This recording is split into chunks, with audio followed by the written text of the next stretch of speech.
I want to welcome everyone to the Bassgod Live, also known as the Bassgod Live. This program reflects the views of individuals participating in the discussion and are for entertainment purposes only. They do not reflect the views of Bad Bob Productions, its affiliates, or partners, and should not be considered official endorsements or legal advice of any kind. This channel is not recommended for children under the age of 13. Parental discretion is advised. Yes, hello everyone. I am Bassgod14, also known as Eric Alexander, and I am going to be your host today. And I'm going to be discussing two films. I'm going to be discussing Daddy-Daughter Trip and also DC League of Superpets. I want to welcome you to the show. I haven't been online for a little while. I didn't go online at all last week. But I do have an announcement. So I have started a new show with my business partner, Robert McVeigh, and it's called The Bad Bob Show. And obviously, it's being produced by myself. I am the on-air producer for that show. I want to encourage folks to go check it out. I am going to go ahead and put a link for the YouTube in the chat. If you can please check it out, please support that show. I would really appreciate it. We did episode 0, which I'm also calling the pilot. We did episode 0 basically on Monday evening. It looks like we are going to be broadcasting regularly. We're going to be broadcasting regularly on Mondays, probably around 5 p.m. Pacific time. So that would be 8 o'clock Eastern time. So please support that new endeavor. Again, I am the on-air producer for that show. Basically, it's basically going to be Rob's show. We intend to have like a lot of humor, especially Rob intends to do that. The first episode, we were basically just trying to make sure that all the channels work. We've got brand new channels. We've got like a brand new YouTube. We've got a brand new Twitch account, a brand new Twitter account. And again, I'm putting the link to the YouTube in the description, in the chat. It's not in the description, it's in the chat. I do a multicast for anybody that's wondering. So, I broadcast on my own YouTube channel. I broadcast on my own Twitch channel. And then I also broadcast on my own Twitter. And now with Facebook, I was using my personal profile and I seem to have some problems with it. So now I am actually using the Bad Bob group or the Bad Bob page. I can't remember which one it was because my partner was the one that set it up. But I should be broadcasting on Facebook via the Bad Bob Productions page or group or whatever it is on Facebook.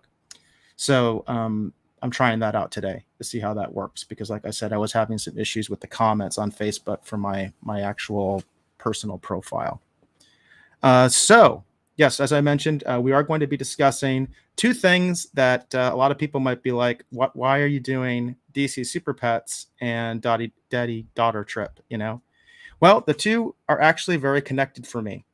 The reason is because this last weekend, I had taken two of my kids who are in junior high to go see DC League of Superpets. I thought it was kind of funny that they wanted to go. I thought maybe they were outgrowing that stuff a little bit. But hey, I can tell you that I had a pretty positive reaction to the movie myself. And obviously, I'm not a kid. But, a lot of kids, especially when they're teenagers or they're about to become teenagers, they're around that age, say from around 11 all the way to, say, around 14, even 15. A lot of times they kind of shy away from a lot of the kid stuff, but they wanted to go and we went and saw it. I'm going to be giving you my impressions, and I'm also going to talk about what my kids thought of the movie as well. One of the big reasons I'm doing this is because I'm a parent. I know that there's probably parents out there that have concerns or they have questions about these family films. These are both family films, by the way, that I'll be reviewing today. And I'm going to try to go over some of those concerns, some concerns that you might have, different age groups, all that kind of stuff. Like for the record, DC League of Superpets is actually rated PG.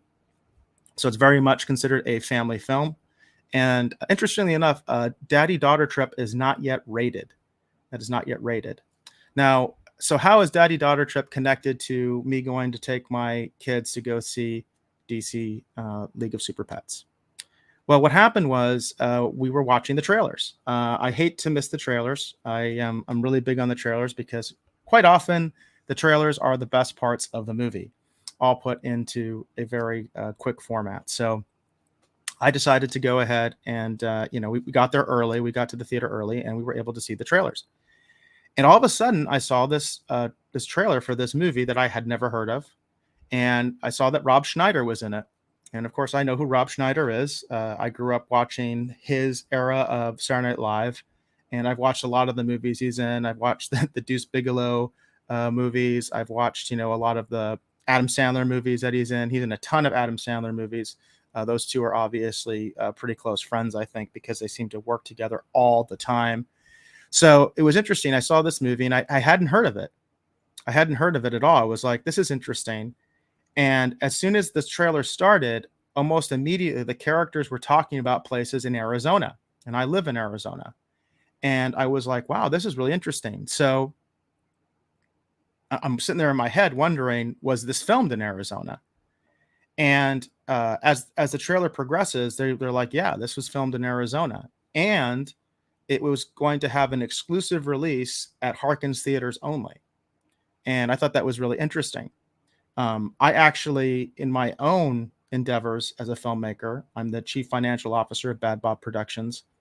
We actually have a film that we helped produce called Staycation that should be hopefully finished by the end of the year. But one of the ambitions that I've always had is to make a film in Arizona and then pitch the film to the Harkins family. For people outside of Arizona, Harkins is basically like a regional theater. They have about 33 locations, not just in Arizona. They do have locations in California and I think Oklahoma and Colorado, I think, are the other places. They used to have a theater in Texas, but I guess that closed down. So they're in 4 states. And like I said, they got about 33 locations. So that's not bad, right? Especially for like a regional theater, because we're not talking about AMC here. But I always kind of had this dream that maybe if I made a feature film, I made it in Arizona, I could kind of pitch it to them and actually get at least a limited theatrical release. And lo and behold, Rob Schneider apparently has beat me to the punch. Now everybody's going to say that I'm just copying his idea. But so what ended up happening was that apparently Rob Schneider had made a deal with Harkins, and the film doesn't officially come out until tomorrow. It's Thursday. It's Thursday, September 29th, as I'm doing this broadcast. And officially, Daddy-Daughter Trip doesn't actually come out until tomorrow, and it's a Harkins exclusive. So it will only be shown at Harkins Theater. My understanding is it's sort of like a limited engagement where then it will go to other theaters. But I'm not exactly sure what their whole distribution model is. I just know what the advertising says. So going back to, this experience of going to the movies, I see this trailer. Once DC League of Superpets was over, I got on my phone and I started looking up this movie, this Daddy-Daughter Trip movie. And it was like, hey, I didn't even know. Apparently, Rob Schneider had moved to Arizona. I had no idea that had happened. So apparently he's moved. He no longer lives in California. And not only that, he moved his production company. He has his own production company, and he moved his production company to Arizona as well. So I was like, wow, this is pretty cool. So, I mean, I live in the Phoenix metro area, and now apparently Rob Schneider's moved here, and now his production company is here. I had never heard of it. And now he's got a film coming out at Harkins Theater. So I'm like, okay, I wonder if I can go, if I can go see this.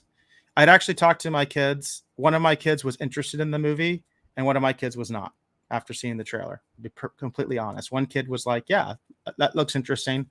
The other one was like, I don't think so. And so I was like, okay, I'm going to look into see because it said the movie's coming out. I'm going to look and see what the deal is. And I was kind of curious, like, when's the premiere? Do they already have the premiere? Because usually the premiere will be kind of separate from the quote unquote first day the movie comes out.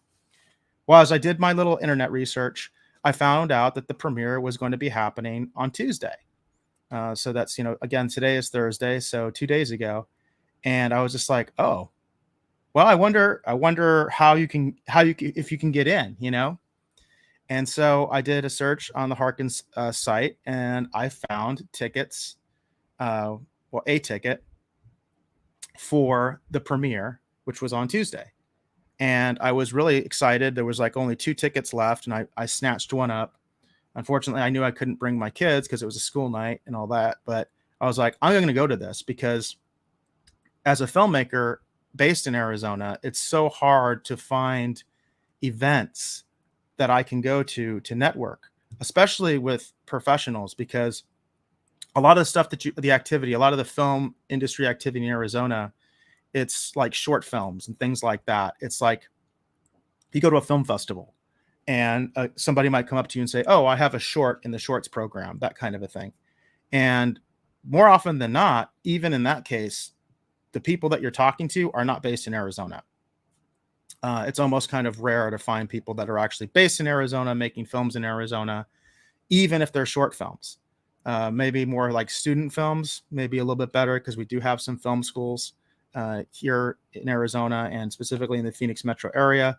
But it's hard. It's hard going. The vast majority of my contacts in the film industry are in Hollywood. They're in California. They're in and around LA, because that's where the industry is. Interestingly enough, there also is a film industry in New Mexico, but I'm not even going to get into that because that will kind of set me off. But there isn't much of one in Arizona. So I found out that the premiere was happening. I was able to get a ticket, and I was like, okay, I'm going to this. And I haven't been to a film premiere. Gosh, I don't think I've been to a film premiere since when our film Occupants, which is now called Altiverse. You can check out Altiverse on Tubi. It is available there. I haven't gone to, a single, movie premiere, I think, since then. And we premiered Altiverse, formerly known as Occupants. We premiered Altiverse at the Phoenix Comic-Con, which is now called Phoenix Fan Fusion. That's where we actually did the world premiere. Prior to that, we did have like a cast and crew screening in LA, but that was the official public premiere of the film. And then it basically hit the film film festival circuit. In fact, I think there was even a screening of it not too long ago. It's still actually out there in the film festival circuit. But the main way you can see Altiverse is on Tubi, which, by the way, Russ Emanuel, the director of that film, pretty much all of his films are available on Tubi right now. So if you look up Russ Emanuel, you'll be able to find Altiverse and also the other films that he has made. So I haven't been to a film premiere in a long time, and I've never been to a film premiere like at like a big theater. Phoenix Comic-Con, you're basically showing films in a conference room. It's not like a real theater. They don't have they probably do have a room like that at the Phoenix Convention Center, but they weren't screening it in places like that. It's just like any other panel room. If you've ever been to any kind of a comic convention, it's just like any other kind of panel room, and they show the movie in there. They have a nice screen, but that's just the way they do it. So I've never really, I'm trying to think. I don't think I've ever really been to like a premiere, like at like an actual real movie theater, real commercial movie theater. And so this was kind of an experience for me. They had it over at Fashion Square. Scottsdale Fashion Square has a Harkins in it. It's a really nice Harkins. They have a bar. It's all assigned seating. It's like stadium style. They've got the loungers. They've really upgraded and done a really good job with those theaters at Harkins. Again, I like the assigned seating. It's nice. Like I said, they got like a full menu, more or less, for food. If you want to eat there, you can basically have your dinner there, your lunch, whatever, depending on the time that you're going. So it's a nice setup. It's a nice place. And I wasn't sure exactly how they were going to do things. So, because I kind of just found out about this haphazard and then decided to go. And so it was really interesting. At first, it was funny because my screening was at 7:45. I decided to get to Fashion Square early, and my initial plan was just to sort of hang out at Fashion Square until the movie time. But I was like, you know what? Just in case, let me go down to the Harkins and see if anything's going on. And I probably got there around 6 o'clock, so almost 2 hours before my screening. And I'm glad I did, because once I got down there, I saw that there was a line. there was a lot of people out there, and I'm kind of thinking like, why is there a line? What's going on? I mean, I got my ticket and it's assigned already. Kind of what's going on, because I bought my ticket online. Well, I started talking to some people. I actually talked to one of the location managers for the film, and that was really nice to be able to talk to somebody who's actually based in Arizona and is working the film industry professionally and had been involved with the film. And he's like, oh, well, this is the line for like friends, family, and crew. You know, they have their own screening. I was like, oh, well, how does this work? And so as I was talking to people and talking to some of the Harkins employees, I found out they basically had like 3 different rooms that they were screening, and it was staggered. So like the first screening was like at 7, and that was basically like friends and family, cast and crew, that kind of a thing. And so I was like, okay, so where am I at? They told me that I was in a different theater, and I was in the I want to get it right, the Butterfly Wonderland theater, because Butterfly Wonderland plays a prominent role in the film. And so I was in there, and then I know I was talking to someone else that I had recognized who's in the industry, and he was in a different theater, and I don't know if they had their own theme or something like that, but he was in a different theater, and I think his screening was like at 7:15 or something like that. So it was kind of interesting. So they had it staggered, and at first I was like, okay, well, you know, I'm trying to look to see what's going on. They had the red carpet. They had the whole red carpet set up. In fact, what I'm going to do is go ahead and show you some pictures that I got from the premiere that I thought were pretty cool. I apologize for the quality. I don't have a great phone. My phone is old and the camera is not very good. But this is kind of what the setup was for the red carpet. So you can see here, it's pretty neat. They have this sort of digital screen that you can kind of see as you're facing to your right. There's like this digital screen that can kind of scroll. It's really big. You know, there's a big, large ceiling, so it's really cool. And you can see like the little backdrop here. That's very typical. You can actually see the red carpet here, and some of the people in the foreground. Those are actually like from the local news channel. In fact, I have an article from the local news channel that I'm going to be talking about before I get strictly into my review. Because if people want to, see Rob Schneider, he's doing additional personal appearances tomorrow, which is going to be the 30th of September. On Friday, the 30th of September, he's going to be doing multiple appearances. And you might want to check that out, because I think it's a cool thing to do.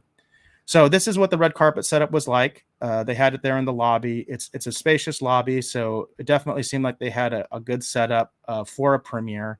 I'm definitely kind of jealous. I'm like, oh man, I hope we can do something like this for Staycation.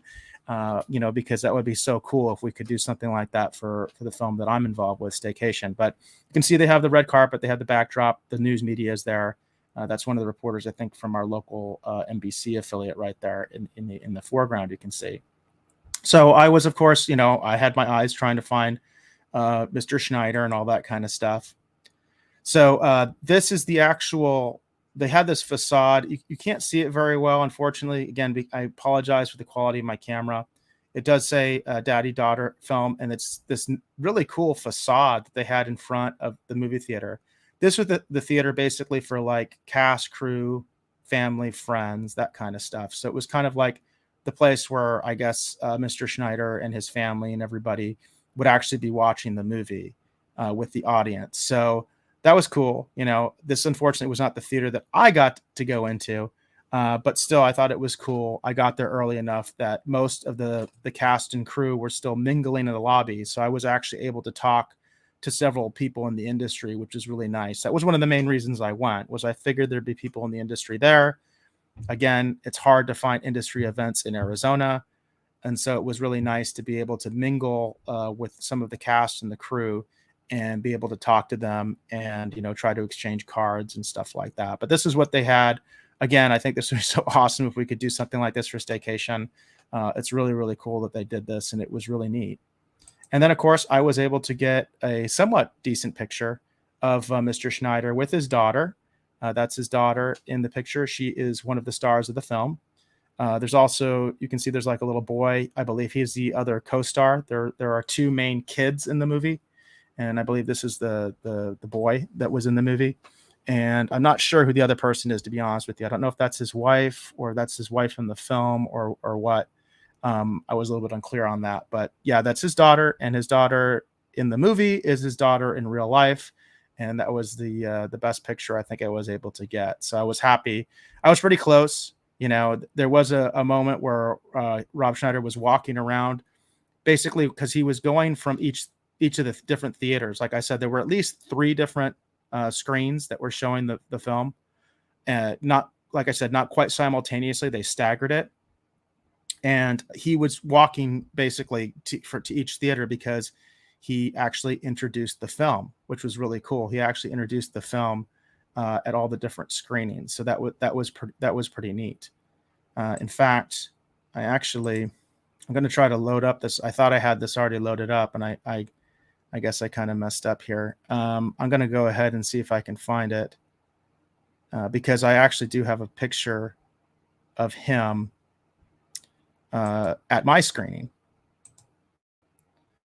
I apologize. I thought I already loaded this up. I guess I did not, or maybe it just didn't load because my internet's not that great. That could be a possibility. But yeah, so what he was doing was, like I said, there were at least 3 different screens, 3 different screening rooms where the film was being showed, but they staggered the times a little bit. So he was able to do introductions in every single theater, which I really liked. I thought that was really cool because at first I was a little disappointed. That's like, well, at least I got to see him. I'm going to be in a different theater than I guess, the quote unquote beautiful people. But, I was like, it's okay. Like I said, I kind of did mission accomplished right at the beginning. I'm glad I went early because if I had not gone early, I would have missed all the people, like the cast and crew people that were mingling in the lobby.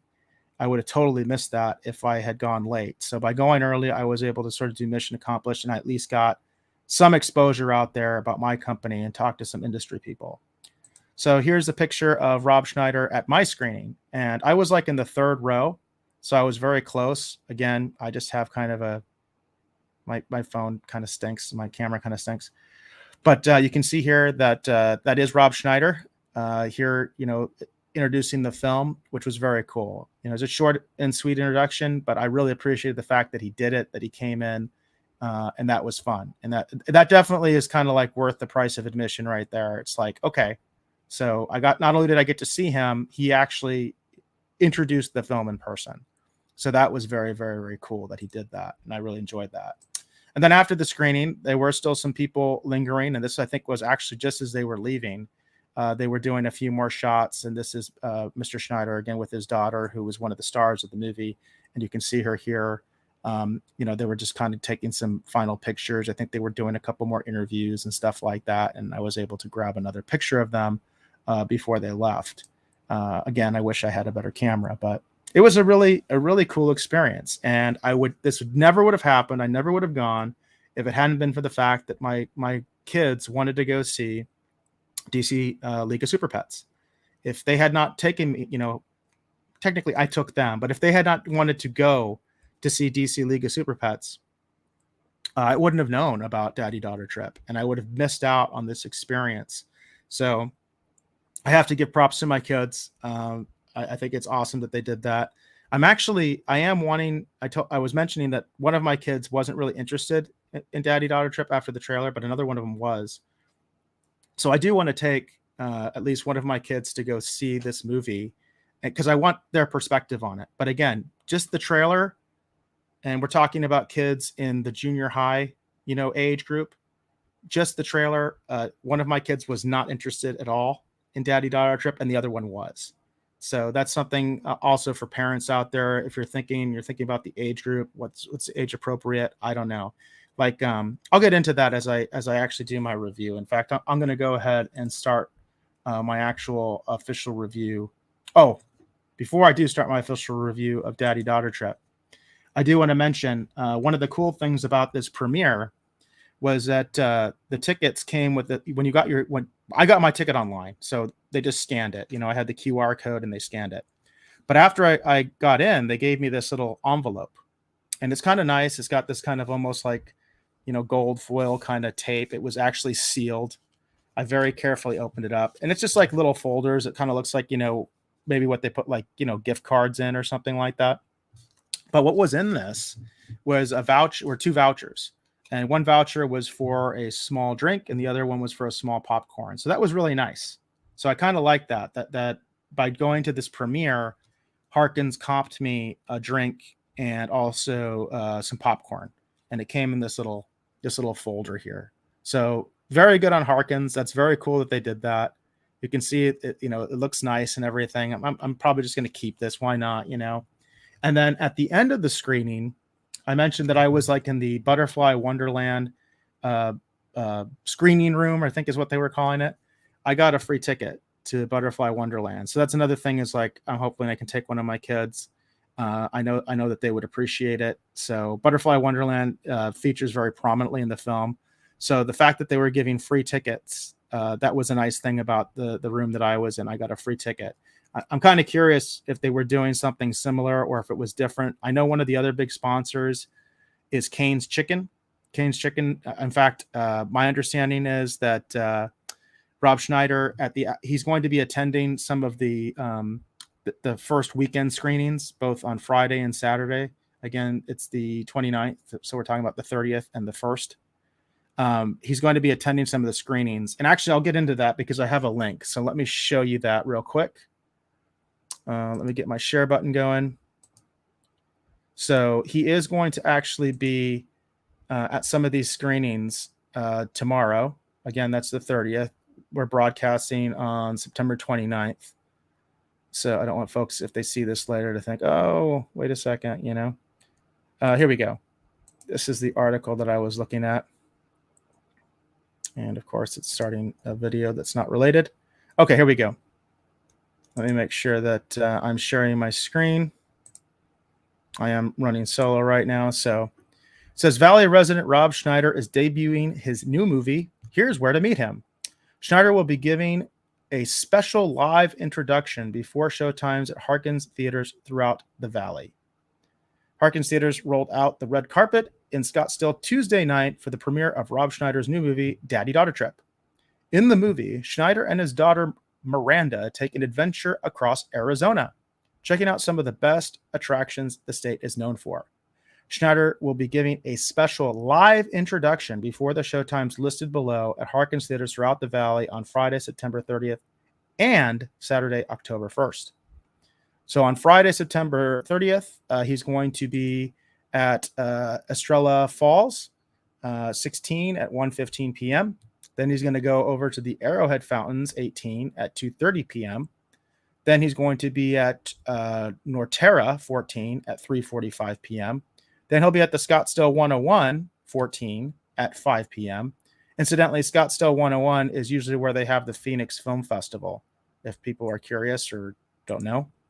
Then he's going to be at Fashion Square again. They call that Camel View at Fashion Square, which is at 6:30 p.m. Again, that's actually where they had the official world premiere, but that was on Tuesday. Then he's going to be at Tempe Marketplace 16 at 7:30 p.m. and Arizona Mills 25 with IMAX at 8:30 p.m. So that's Friday. On Saturday, October 1st, he's going to be at Superstition Springs 25 at 2 p.m. That's over in East Mesa. He'll be at the Santan Village 16 at 3:15 p.m. That's in Gilbert. Queen Creek 14 at 4:30 p.m. And then also Chandler Fashion 20 at 6 p.m. Incidentally, my dad used to work at Chandler Fashion 20 years and years ago. It says also, Schneider will be at Butterfly Wonderland on Saturday, October 1st from 10 a.m. to noon for a book signing. And then there's a link for the details. I'll go ahead and put this a link to this in the comments here. So I'm putting it in the live comments. So that is a link to this article. So if you are interested in actually seeing Rob Schneider, I guess potentially meeting him, that was probably the only thing that I was a little bit bummed about is, in my sort of dream of dreams, it would have been nice to actually meet Rob Schneider, tell him what I'm about, tell him about my project, but he was the man of the hour and definitely was difficult to get a hold of at that moment. And I totally understand that.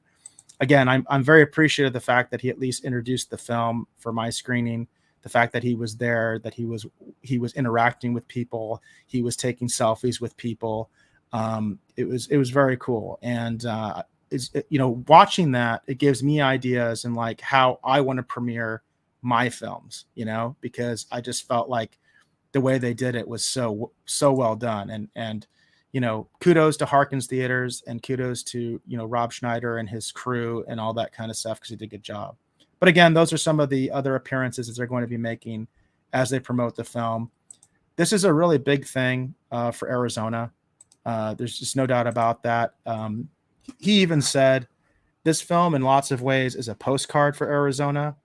It's going to it showcases so many of the attractions that are in Arizona.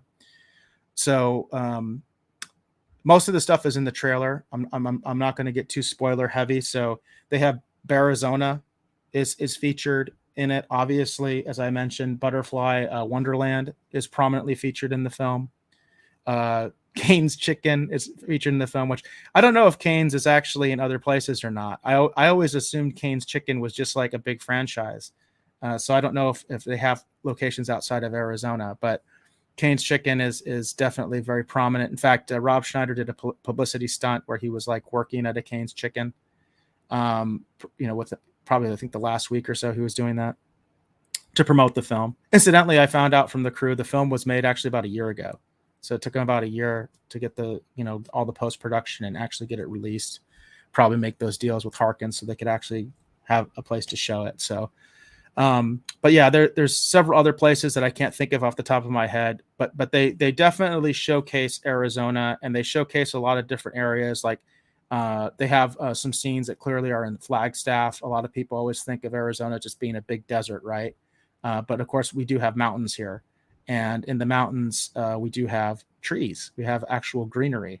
So a place like Flagstaff, it's kind of neat that they showcase that, because I'm sure a lot of the public just thinks of Arizona as like open desert, or they just think of Phoenix. They just think of the urban sprawl, that kind of a thing. So it was really neat that they showcased it. As a person who lives in Arizona, as a filmmaker based in Arizona, I can't really overstate that, how much that I appreciate that it was really, really cool. And I'm glad that Rob Schneider did that, because it really showcases the state. So if you are a filmmaker yourself, I'm going to advise you to see this movie just so you can see the possibility of the locations you can have in Arizona. Because I think a lot of people, because I've talked to a lot of people in Los Angeles, and they tend to dismiss Arizona. And so definitely that's one of the really good things about this film that I really enjoyed. It is from my unique perspective as both a filmmaker and being based in Arizona. But I think it's really cool that they did that, and I advise other filmmakers to do that. I advise you, if you're interested in Arizona, you might want to watch this film just so you can kind of see what Arizona's like if you've never been here. You can kind of see the different types of locations that we have, the different attractions that we have, all that kind of stuff. This is very much something that I would think like the Arizona Tourism Office should be promoting the heck out of this movie, because it really does showcase Arizona, and it showcases Arizona in a pretty good light. It was neat to see a lot of locations. I'm like, hey, I know that place. I know exactly where that is. I used to go to that place all the time. You don't get to do that very often with Hollywood movies, because, there's sort of that joke that every alien invasion's in LA for some reason, right? Which is kind of silly. But that's just the way it is, right? They're in LA, so they film in LA. If we're lucky, maybe they film in Georgia a little bit, or they film in New York. But otherwise, you're pretty much stuck with LA. So it was nice to see a film that was actually made in Arizona and showcasing what we have in Arizona. So that was really something good about the film that I really enjoyed. The film itself, again, I'm not going to get into big spoilers, because officially the film is not out. So I'm trying to be careful. Like I'm probably going to do a deep dive on DC League of Superpets, but I because the film is not officially out, because I saw it at the world premiere, and it doesn't officially come out until tomorrow. Again, the date as I'm recording this is September 29th. It doesn't come out officially until tomorrow. I'm going to be like, I'm not going to do spoilers. So I'm not even going to do a spoiler section. But I will say this. I looked up Rob Schneider's IMDb. He has something like 6 director credits, including this one. Okay.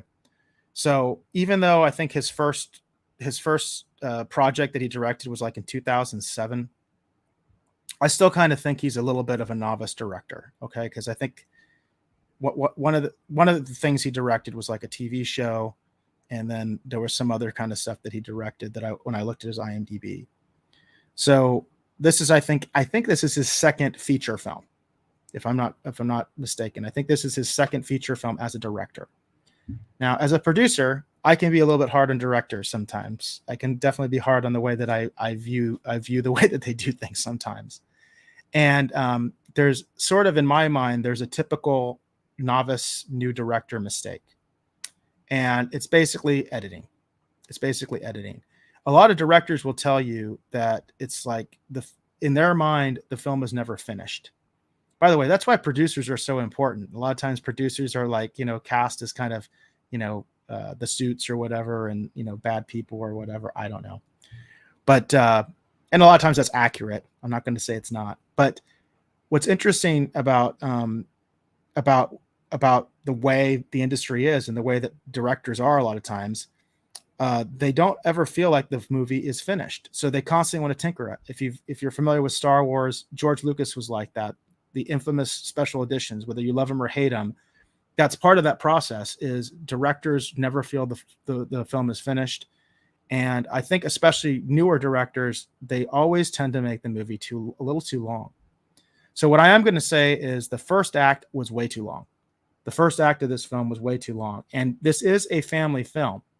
So I do worry about the attention span of children. Now, the screening that I went to did have children in it. There were quite a few children, and they were laughing. They seemed to be having a good time. It didn't seem like any of them got too bored. But that's something as a parent I would be concerned about, especially with very young children, that because the first act does seem to drag a little bit, that your kids might lose their attention span. Now, once the second act starts, it really picks up. It really, really picks up. The second act is much funnier. It's much better. It's a much higher pace. And again, especially if you're taking young children, this is something you're going to want to think about, So just kind of be prepared for that. Your experience might be different. You may think that the pacing was perfect, but for me, I feel like this movie I think that the movie, one thing I think is the movie is about an hour and 40 minutes, if I remember. It probably should have been closer to maybe 80 minutes or 90 minutes at the most. There's probably a good 10 minutes of this film that could be chucked out, and it probably would not have hurt the movie. Like I said, the first act, I felt like it just kind of dragged a little bit. Not that it was bad, by the way. I'm not saying like I hated it or anything like that, but this is something that happens in the movies industry all the time. And particularly with a comedy and also something that's supposed to be family friendly, you do have to keep the pacing. You got to have the good pacing, because again, I'm a parent. I know kids will lose their attention span just like that, especially these days.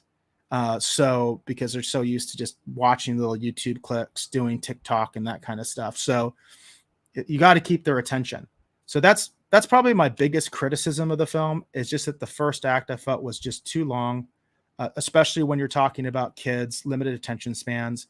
It's very much like a lot of dad jokes, literally. I mean, it's called Daddy-Daughter Trip, so there's a lot of dad jokes, which I think younger kids, especially, they appreciate. But like there were times where I was like, wow, this is taking a long time to get going. Like, when's the trip actually going to start? That was kind of one of the things that was going through my head. Once the trip does start, it picks up way. I mean, it totally picks up. It kind of goes into hyperdrive, to use the Star Wars analogy. And it's a much better film once it gets going. So I will say that the second act is much stronger. It's a lot funnier. And then the last act, the third act, is really quick. The third act it ends pretty quickly. But I did feel it was satisfying, especially as a family film, as something you want to take your kids to. Maybe you want to take a grandparent, and the kids, because a lot of the grandparents are very conservative, right? And maybe they don't like a lot of modern movies. I think if you have like conservative grandparents and they want to come along, I think that's going to work pretty well for you. There is a little bit of, a little bit of crude humor, but there's no like profanity. There's not really like any nudity that I remember or anything like that. The film is not rated officially, but like if I was to rate it, I would say it's definitely like PG. PG. I wouldn't even go PG-13. I don't think. I'm trying to think. I did have to step out for a minute. I did have to step out for just a little bit. So I did miss like a couple minutes of the film that I had, because I just had to step out. But I saw pretty much the entire film, and overall, I thought it was good. The one highlight, the biggest highlight, I think for me, is the animation. This is a mixed live action animation film.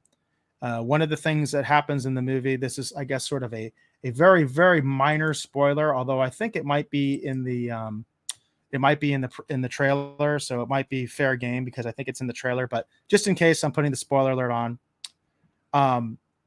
One of the ideas in the film is that Rob Schneider's character tells his daughter stories, and the daughter wants to be a cartoonist. So what she does is she illustrates the stories. It's kind of funny because in my own life, I've wanted to do that with my kids. A lot of my kids are really into art and are actually getting pretty good at art. And I've wanted to do stuff like that because I'm not good at art. I'm not artistic in the sense of drawing things, painting things, but my kids are really developing that talent. So I really appreciated that part of the movie because I could relate to it. Although my kids really haven't been doing that. They haven't been taking my stories and making them into like little books and stuff. And that's one of the things that she does. So to show the story rather than just have her flipping through her book or whatever and showing you what's in it, although they do show the artwork sometimes, they have animated sequences. They have animated sequences where you get to see the story. And I watched the credits afterwards, but I didn't catch who did the animation, like what the studio was that did the animation. I don't know if Rob Schneider has his own animation studio now or what, or he outsourced it somewhere. My guess is he actually outsourced it, offshore. That would be my guess because it's just really expensive to have an animation studio in the United States. But they did a really good job. It was that really kind of like old style, classic animation style, like what you used to see in like old Disney movies, like maybe like even like before Looney Tunes, like we're talking like Oswald Rabbit, that kind of stuff. If you're familiar with like Cuphead or some of the other video games that are like that, it was really kind of like that style animation. It was 2D animation, which I like that traditional 2D, like it looks like it's hand drawn. I doubt it was hand drawn because I don't think anybody really does hand drawn animation anymore, certainly not for film, but it had that look to it. And that was a real highlight for me. I really appreciate the animation, and I would really challenge somebody to have a problem with it because I thought the quality was really good and the stories were funny, especially I think for a younger audience. And also doing the grandparent thing, I think if you brought grandma, grandpa, they would relate to it because they would remember those old cartoons and be like, oh, that's just like those old cartoons we used to watch, the ones that they used to play before the movies. So that was really cool. That's a big highlight. I really appreciate the animation. The quality animation was really good. And just the whole idea that dad tells his daughter these stories and the girl wants to be a cartoonist. So she writes the stories down. She writes the stories down, which I thought was really, really cool. So overall, I will recommend Daughter Day Trip, especially if you are looking for a family-friendly movie. I'm not sure if it's a great date night movie. Like if you're adults and you're looking for something, a little bit more adult, then I'm not sure if you would enjoy it unless, maybe you're just a little bit more childish at heart like I am and you would still like it. It's definitely, geared towards family to kids. It's definitely a family-friendly movie, and I highly recommend it in that regard. Again, I say you can take your kids, you can probably take your grandparents if you want. Really make it a day or whatever, and enjoy yourself. And I did want to mention that I sat next to a gentleman who told me that he himself was a comedian, which is also kind of a neat thing as far as like going to a premiere. There's industry people there. So the guy that was sitting next to me, he told me that he was a comedian, and we started chatting a little bit. And he asked me what I thought about sort of the state, because I told him I do films. He asked me what I thought about the state of the theater industry, about, live presentations. Are they going away? That kind of a thing. And I didn't get as deep as I'm going to get here, but I basically told him, no, I don't think theaters are going to go away, because they've been saying that basically ever since TV came out. They've been saying that theaters are going to go. They said that when video recorders came out, when VHS and beta came out, they were saying, oh, that's going to destroy the movie industry. Now they're saying streaming is going to destroy the movie industry. I actually used to cover the streaming wars quite a bit. And I have a whole section on the streaming wars from the Retro Rogues live show, clips from that, where I cover the streaming wars in quite a bit of detail. And I call it, my term is, I call it the vinylization of media. And it's like, what does that mean? Well, vinyl is in terms of vinyl records, like record players. Vinyl records still exist. And I remember when that transition from vinyl to CD was happening, because I was alive during that time. I remember on Wayne's World, the movie, that they had this scene where the Tia Carrera's character is like, oh, my album will never be on vinyl, and Wayne's like, that's weird, and they were totally wrong. They were totally wrong, because vinyl is still now, it came back. It's still considered a viable medium. In fact, the last time I checked, CD sales continue to decline every single year, whereas vinyl has either risen or at least maintained. So as far as I understand, vinyl has not had a decline since it came back. There was the decline initially, like in the, the late 80s, all the way up until through the 90s. And then, vinyl suddenly reappeared in the 2000s, basically. And, and the reason that vinyl is successful again is because it's a different experience. It's different than audio tape. It's different than CD. It's different than your streaming digital, downloads, MP3s or whatever. You can hear it. If you're into music, if you're in, you're just into that kind of stuff, you can hear the difference between a vinyl record and a digital download. You can hear it. And there's a warmth to analog. I'm a big analog guy. I like to say I'm an analog guy in a digital world. And because of that, vinyl continues to be a viable media. I go to Target quite a bit. They have a vinyl section. And their vinyl section, I think, is bigger than their CD section now. CDs, I think, will go away eventually as far as being sold. I think blank CDs will be around. But CDs, I think, are dying more than vinyl is. So my point is, I think that because the theater offers a unique experience, like the conversation that I had with this gentleman, I can't do that here at home streaming. I can't have that physical interaction. I can't take pictures of Rob Schneider introducing the film, if it's streaming, right? That's not a real picture that I took. It's going to be a digital image. It's not the same thing. Now, some people are going to like that. Some people would like maybe a digital presentation, and maybe Rob Schneider does something like what I'm doing right now. He comes on live, maybe he takes some questions, and people are going to be satisfied with that. But there are other people like myself that aren't going to be satisfied with that. And they're going to want to actually have the actual physical experience with other human beings, right? So I think, yes, there's going to be some possible declines, but I mean, look at Top Gun. Look how well that movie did. Clearly there are people that want to still go to the movies. And I definitely saw that going to the premiere of Daddy Daughter Trip. And so again, I am going to give the film a recommend, especially for anybody that's looking for a family friendly comedy.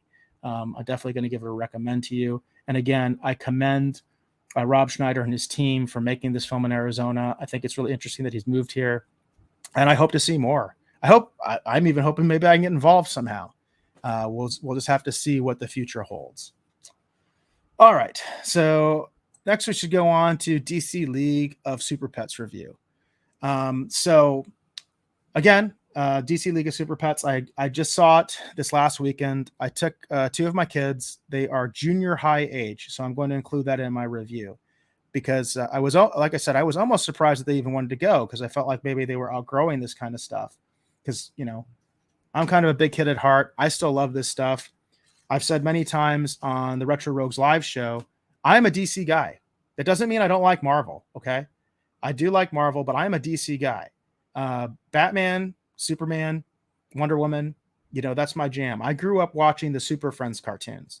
That's what really got me into superheroes, was the Super Friend cartoons. I didn't even really read the comics. My brother had he had a pretty good collection of both Captain Marvel, the Shazam Captain Marvel, and he had a good collection of Superman comic books. And I do remember going through a lot of those books growing up, but really it was the cartoons. It was the animated stuff, the Super Friends cartoon That's what really got me into superheroes.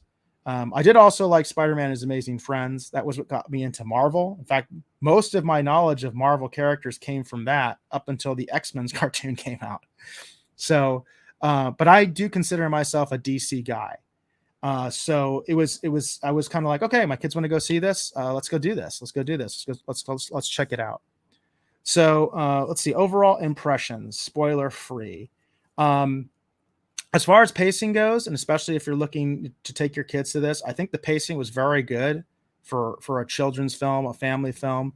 I don't think your kids would get like really, bored or something like that. Like it's got that fast pace. There's always kind of something happening. There's not like a lot of exposition or anything like that. They don't have to explain a lot. You kind of just get into the story. You just kind of get into the story, and it just kind of moves and moves and moves and moves. And that's what you expect from a superhero movie, right? Especially one that's geared towards kids. It's animated.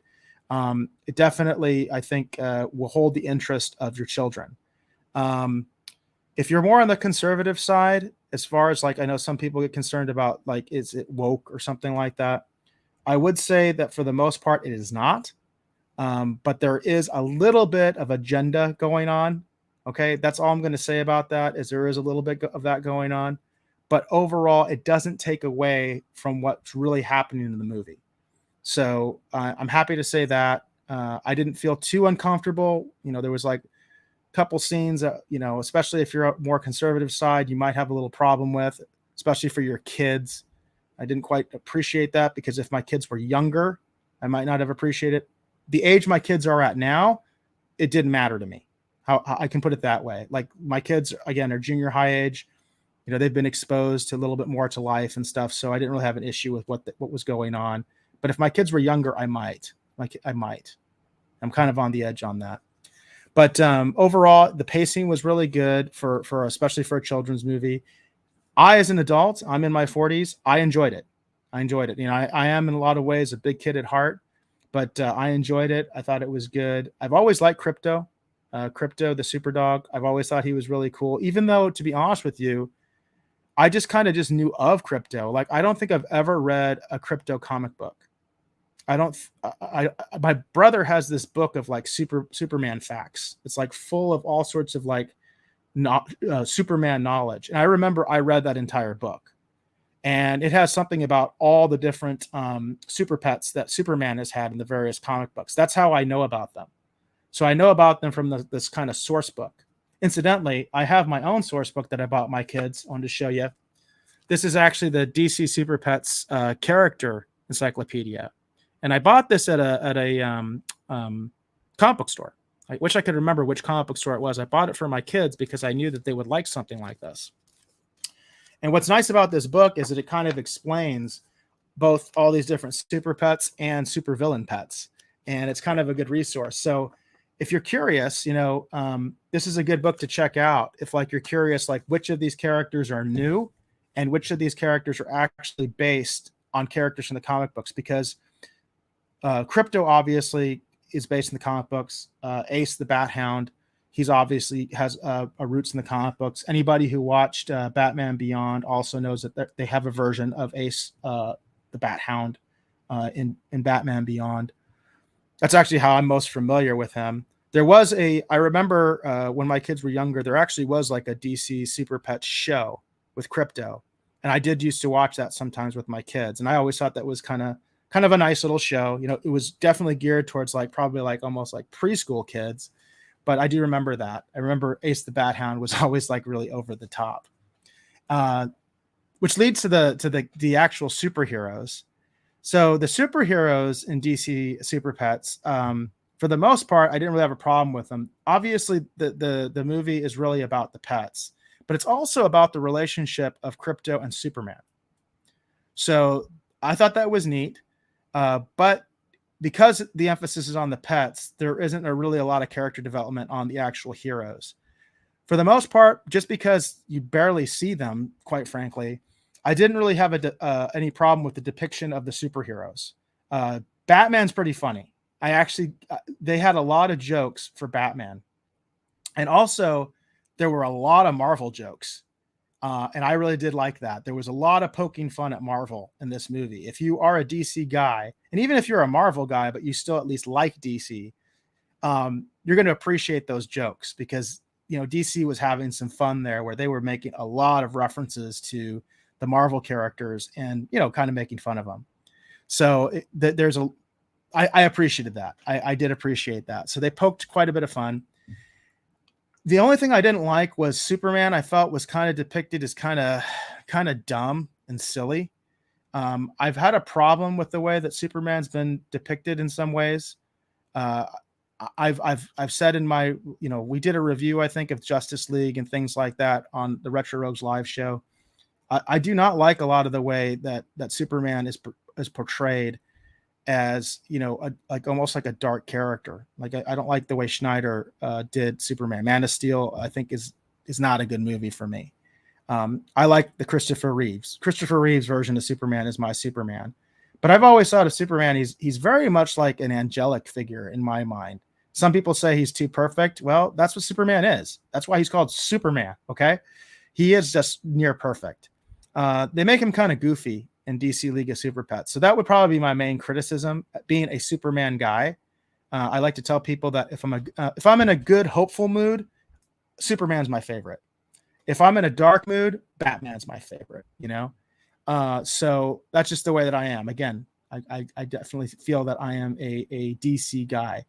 So the depiction of Batman I thought was funny. They made a lot of jokes about Batman, and they were kind of right on, especially if you can have fun with Batman. I like to say that there's a Batman for every season. There's so many different versions of Batman out there, Lego Batman, the Christian Bale Batman. There's a new Batman, which I still haven't even seen. There's so many different versions. Adam West version. I talked about Super Friends. That's a different version. I mean, the comic books, obviously. I mean, there are just so many different versions of Batman. So you can always try to find something. But I did like the way that and my kids liked it. My kids got the Batman jokes because I think they understand the character. They've been exposed to that character enough. They really appreciate the Batman jokes. We were kind of like laughing together and like, yeah, that's so Batman. That's so like a good way to kind of make fun of Batman a little bit.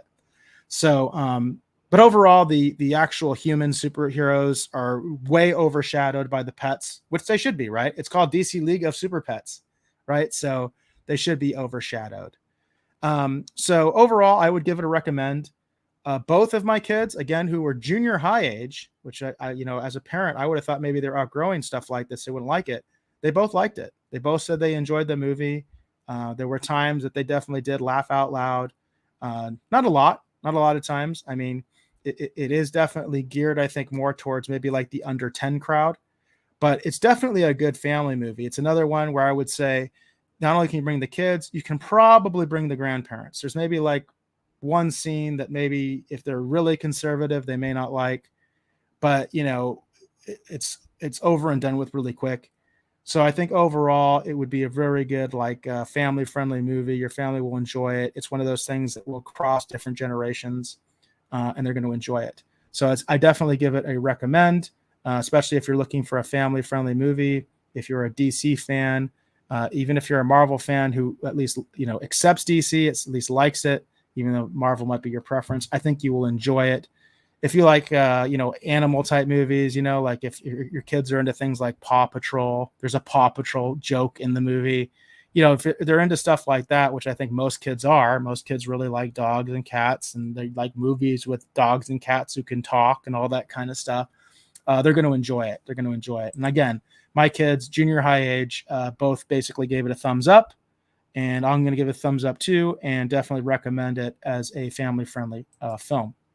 I am going to get into a little spoiler though, because this film has been out for a while. I think it's actually transitioning now. I think it's actually on HBO Max now. Even though we saw it in the theater, I kind of noticed I think it's actually transitioning over to HBO Max, but you can still see it in the theater. It's done fairly well, and so it's still out there. And if you want to go see it in the theater, you can. But it's also, I think, coming out HBO Max. So in a way, this review is timely.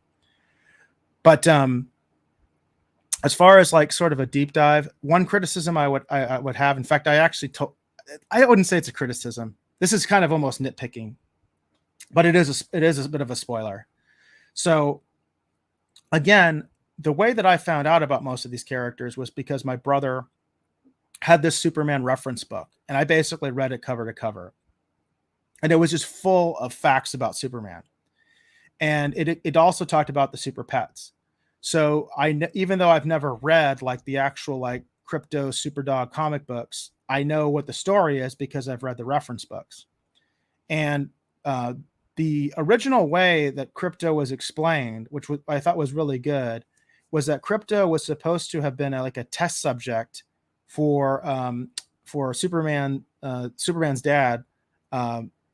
Superman's dad basically had built a test rocket, and he tested it with a dog, which, by the way, that's happened in real life. The Russians did that. There's a famous dog that the Russians put into space. And I think that was supposed to be very much connected to the space race and almost as an homage to the Russians sending this dog into space.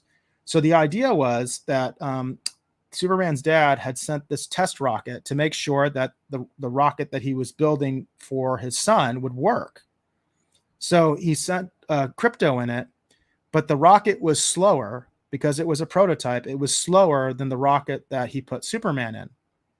So because of relativity, basically, even though Superman arrived on Earth prior to Crypto was still basically a young dog. I don't think he was a puppy, but he was still a young dog by the time he actually arrived. And then suddenly Superman's like, hey, another survivor of Krypton. This is awesome, So in the movie, what happens is they actually do show the destruction of Krypton, and they're putting baby Superman, which is really cute, baby Superman in the ship, and Crypto is already his dog. He's a puppy.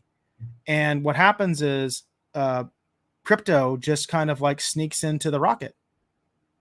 And the parents decide, Superman's parents basically decide to let the dog go with the baby because they're like, he'll need somebody. So they decide to let him go.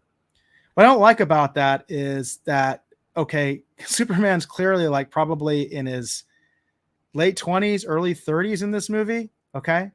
He's not Superboy. He's dating Lois Lane. So he's not in Smallville. He's not dating Lana Lang. He's Superman. He's not Superboy. Which, by the way, they could have got around this issue if he was Superboy, but he wasn't. So Crypto is probably what, 25, 30, maybe over 30 years old. Crypto should be dead, right?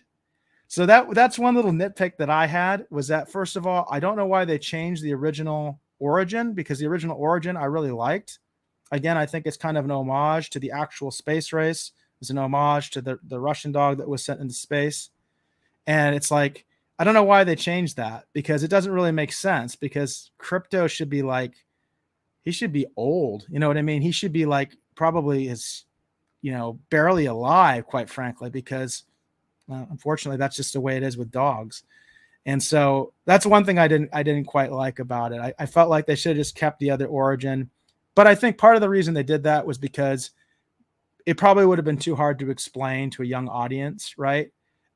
So instead, they decided to go the route they did. But I think it would have been a nice scene if they had gone a different route. It would have been a nice scene to have maybe like Superman as Superboy, right? Maybe. So he's like younger, and maybe he's like depressed, and he's thinking about, his parents had died and his planet was destroyed. And then to suddenly have the rocket with Crypto arrive as a puppy, I think that could have been a really special, good moment. So I think that's a missed opportunity for the film, that they could have had a really cool moment where Superman's kind of maybe lonely, just like real people in real life. You're lonely and then you find a dog.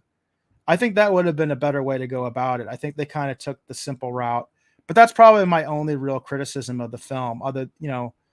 That's pretty much probably it, and some people might think it's nitpicking, but I'm sure there's definitely people out there who have read the comics and know the story, and they'll be a little bit miffed. And since I do know the story, the actual real story, the original story, which I think is better and makes more sense.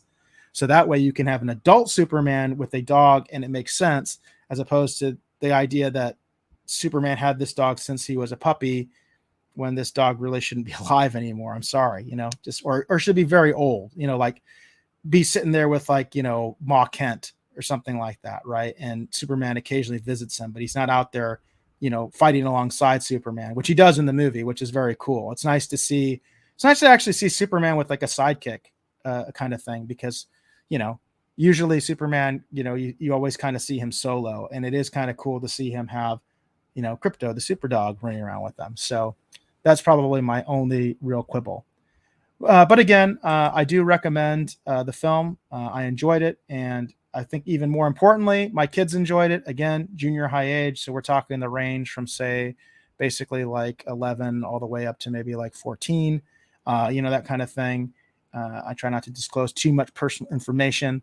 But that age group, at least my kids liked it. And I think younger kids would like it even more. It's definitely geared, I think, more towards younger kids. But I think if you took your parents, took grandparents, that kind of stuff, I think they would enjoy it too, because there is enough in there that I laughed as an adult, where I was like, oh, okay, because there were things I could tell my kids didn't get, and that's always a good mark of a family movie for me, is that you've got to throw stuff in there for the parents to keep the parents engaged, so they're not just sitting there, looking at their phone, waiting until they can get out, kind of a thing.